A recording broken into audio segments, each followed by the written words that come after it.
talk about some of the topics for today. Tell us about, it's been recently announced a temporary rate increase in the electric bill. And how does Greenville utility rates compare to previous years? We'll be talking about that too. Sure. So the temporary price adjustment that we had to do in the spring is because the way that we purchase electricity through an agency, it's from Duke. Every year there is what they call a true-up. So they have an estimation for what they believe the cost of energy will be, so they set a price. At the end of the year, if the cost was less, then the agency gets a rebate. If the cost is more, then the agency has to end up paying a chunk for how much extra over the course of the year it was.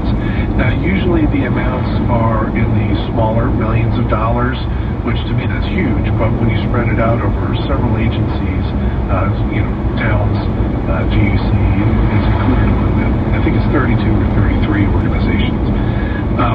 It's not that big of a number, so the agency is able to pay it in some years, and then they take the credit in other years. But if it's a really big number, then it would be spread amongst the partner agencies. So this past year, we got notification that there was a true-up that was a very large number, and so Duke was going to put that extra charge on our wholesale bill. So Duke charges the agency, which then flows down to us. So we ended up having to make an adjustment because of that, and it really stems back to, if you remember, not last winter, but the winter before, when it got really, really bitter cold for like a week and a half, and the price of natural gas went through the roof, right? It was near the beginning of the Ukraine war, and natural gas was really fluctuating. It hasn't been nearly so bad since then. But all of a sudden, Duke's costs went through the roof. And so we ended up owing several millions of dollars for that. So we're able to reach an agreement with Duke that we could spread out the payments over a 2-year time period. So that way, we didn't have to come up with the millions of dollars that we alone would have had to pay. Every other town that is part of the agency would also have to come up with that. So we're able to spread it out over 2 years. And so the residential rates had to be adjusted by 3%. And that's the first increase in electric rates that we've had since 2013. Yes, that's more than 10 years. Right. And if you remember, we sold our assets in the nuclear station back in 2015. And that allowed us to lower our rates by 14% over the course of 2 years. So our rates are much lower now, even with this 3% increase, than they were back in 2013 at the last rate increase. So the average amount for a typical residential customer is $3.59. So it's that much of an increase. Now, I say that, and we're at the end of summer, transitioning into fall, so the temperatures aren't so bad. But you got to remember, in the summertime, you use more electricity for your air conditioner to keep up with the heat. So those bills are normally higher. In the wintertime, same thing. You've got to generate that heat as opposed to the air conditioner to keep up with the cold. In the fall, that's when the rate, or not the rates, but the usage tends to be a little bit lower. So if you average out all the months, then it averages out to about $3.60 per household. So in the summer, it's a little bit more. In the fall, it's less. In winter, it's a little more. In the spring, it's a little bit less. And the electric rate is still lower than it was 10 years ago, which is amazing. We're still the lowest cost electric provider in Pitt County. And when you put all of our utilities together with electric, water, sewer, natural gas, and combined, we provide all 4 of those to the city and to many of the areas around it. And combine that to the top 15 largest cities across the state, there's only 2 other cities that have a lower utility bill than we do. Now, a lot of folks who have come from a place where they get a separate electric bill and a water bill is tied into something else, they don't see it that way. They just think of the power bill, the electric bill. But remember, if you were to add together what you could bill for water over here and city residents, it's important that we actually save city bill in for stormwater and garbage collection on behalf of the city. Because if the city had to bill those, they'd have to get a staff together to do all of that billing. We already have that staff and that software and everything in place, so we save them money by just doing that direct billing. But if you look at the utility charges, we're some of the lowest in the state. When I first came on board, we had very competitive rates with Duke's residential rates, but Duke's residential rates now are much higher. I mean, the average is much higher for the investor-owned utilities. It's average of $25 a month more expensive with both of the two investor-owned utilities that are nearby than it is with us. And that's because we're owned by the community. We're chartered by the state, much like the city is and the county is.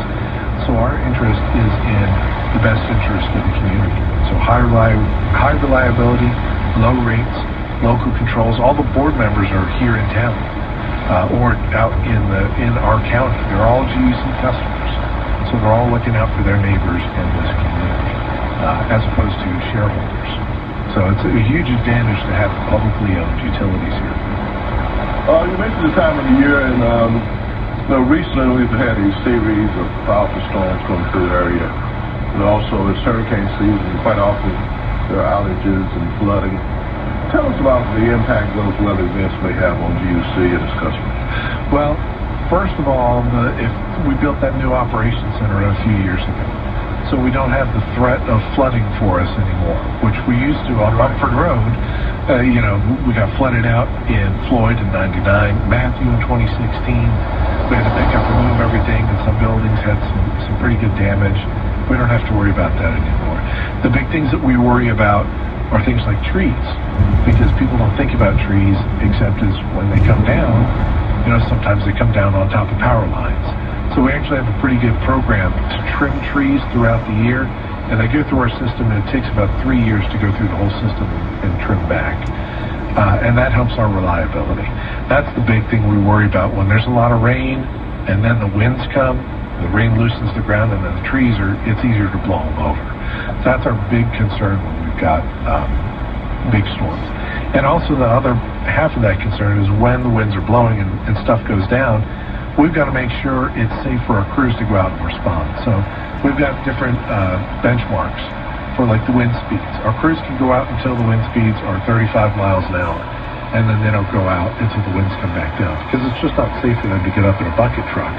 I'm afraid of heights, so I would get scared enough going out in a bucket truck. You throw winds so you're rocking around. No thanks. Yeah. So that's our top priority. We tell the guys, you can't help our customers if you're the one that needs help. Right. If your truck blows over and you get hurt, that's bad on so many levels. So we want to make sure they're safe first and foremost.